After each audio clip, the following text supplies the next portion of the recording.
Namaste, welcome to our channel. Nenu Priya Kaushik. Present manto paatu senior journalist Kiran Poldas garu. Hello sir, namaste.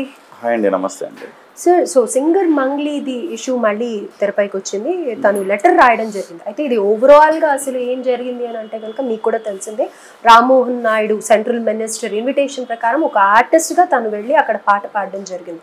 So ఇప్పుడు అదే highlight చేస్తూ నేను ఒక ఆర్టిస్ట్గా వెళ్ళానే తప్ప నాకు ఏ పార్టీ ముద్ర నా పైన వెయ్యకండి, అలా వేసి నేను ఎన్నో అవకాశాలు కోల్పోతున్నాను అని చెప్పేసి సింగర్ మంగ్లీ తన ఆవేదన వ్యక్తం చేసింది.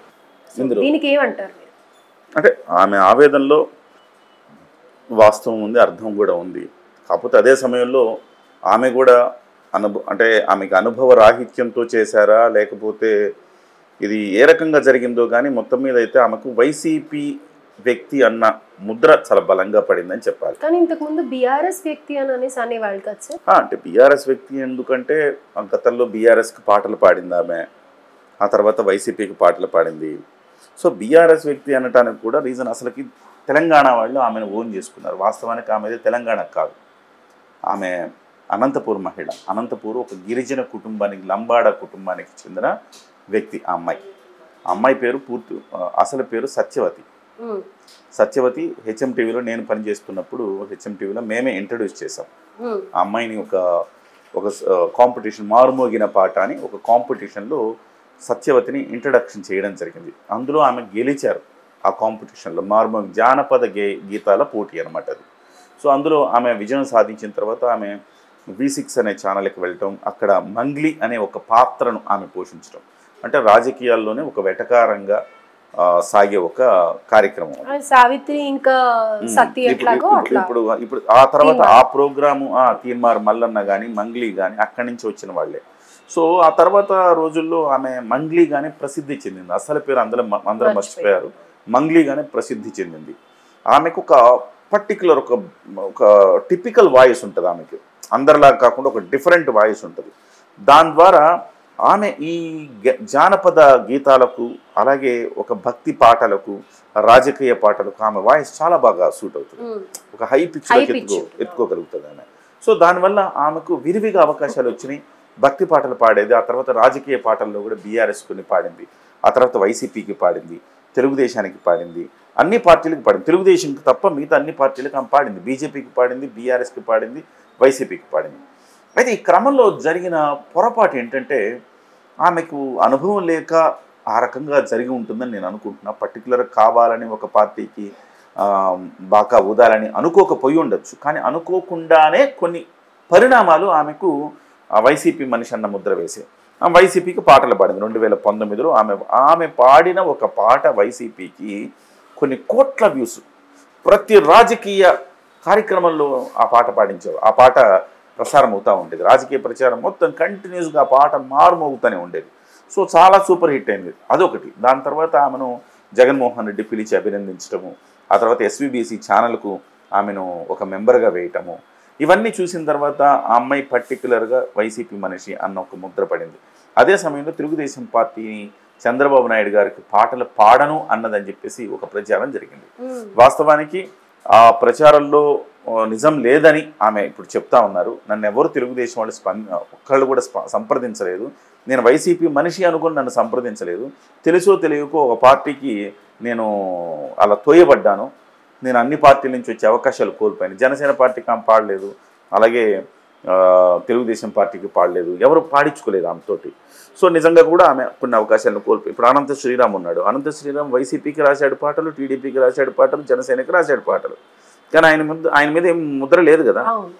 నల్గొండ గద్దరు ఉన్నాడు, నల్గొండ గద్దరు అసలు అన్ని పార్టీలకు పాడేశాడు. నల్గొండ చివరికి జనసేనకు పాడాడు, తెలుగుదేశం పాడాడు, వైసీపీకి పాడాడు, ఇక్కడ బీఆర్ఎస్కి పాడాడు, బీజేపీకి పాడాడు. కేవలం మంగ్లీని జగన్మోహన్ రెడ్డి పిలిచి అభినందించడం ఇది కారణం ఎక్కడ వచ్చిందంటే, నల్గొండ గద్దరు పాడినా లేకపోతే అనంత శ్రీరామ్ రాసినా ఇంకెవరు పాడినా వాటి పట్ల రాకుండా ఈమెకు మాత్రం ఎందుకు వచ్చిందంటే జగన్మోహన్ రెడ్డి ఆమెను పర్టికులర్గా అభినందించడం, ఆమెను SVBC ఛానల్లో ఒక మెంబర్గా ఆయన వేయడంతో ఆమెకు రాజకీయ మరక అంటింది అని చెప్పాలి. అంటే జగన్ గారి హయాంలోనే SVBC ఛానల్ కి ఈవిడన్ మెంబర్ గా చేశారు. సో దాన్ని ఆమె ఎక్కడ ఎగ్జిబిట్ చేయలేదు, కానీ ఆమె చెప్తున్నారు ఇప్పుడు నేను ఎట్లా ఎగ్జిబిట్ చేసుకోలేదు, ఎక్కడ ప్రచారం చేసుకోలేదు, ఇట్లా మెంబర్ అయ్యానని చెప్పి ఎక్కడ ప్రచారం చేసుకోలేదు. ఎందుకంటే అది నేను చాలా తర్జన భర్జన పడ్డాను, అసలు తీసుకోవాలా వద్దా అని.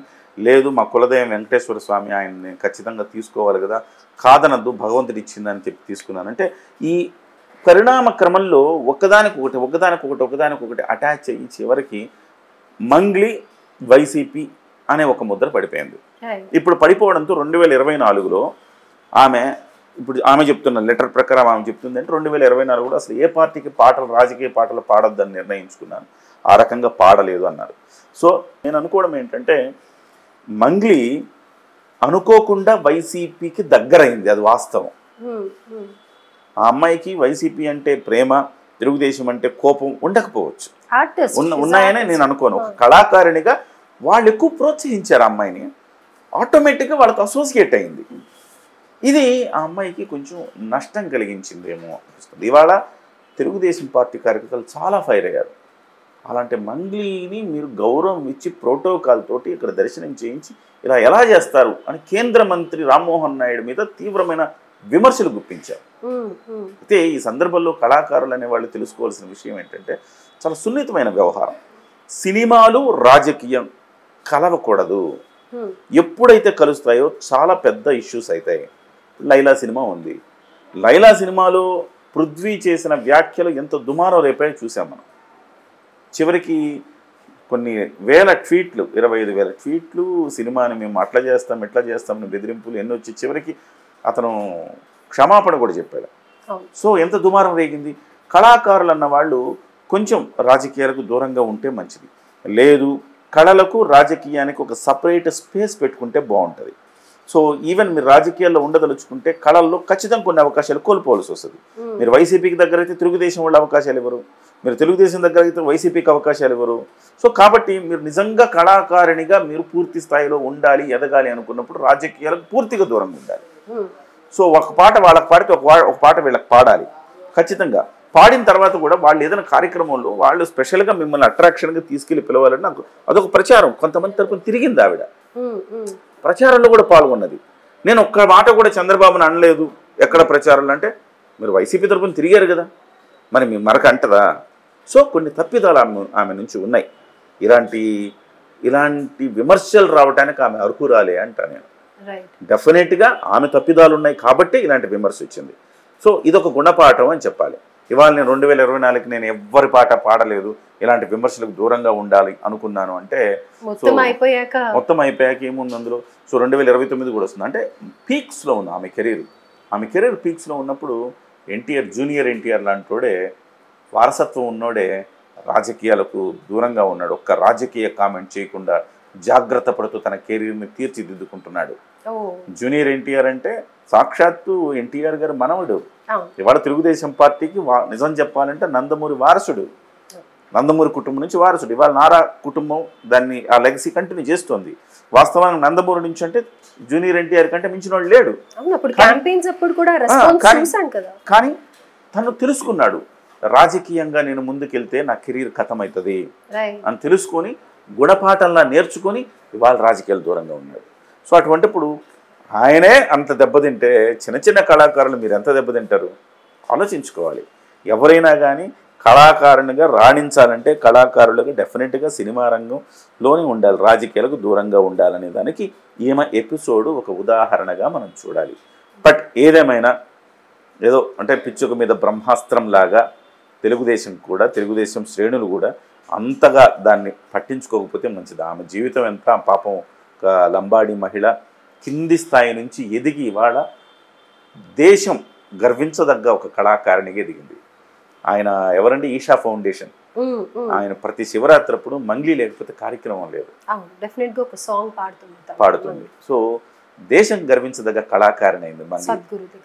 కాబట్టి మంగ్లీ తెలియక చేసిన తప్పుగా భావించి అందరూ ఒక కళాకారిణిగా ఆమెను ఆహ్వానించాలి, ఆమెని అంగీకరించాలి తప్ప దాన్ని పట్టుకొని తెలియక చేసిన ఒక ఆడబిడ్డ తెలియక చేసిన తప్పు అనుకొని మన్నించాలి తప్ప.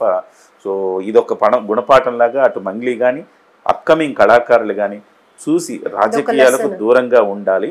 అలా ఉంటేనే వాళ్ళ కెరీర్ వృద్ధిలోకి వస్తుంది అనేది తెలుసుకుంటే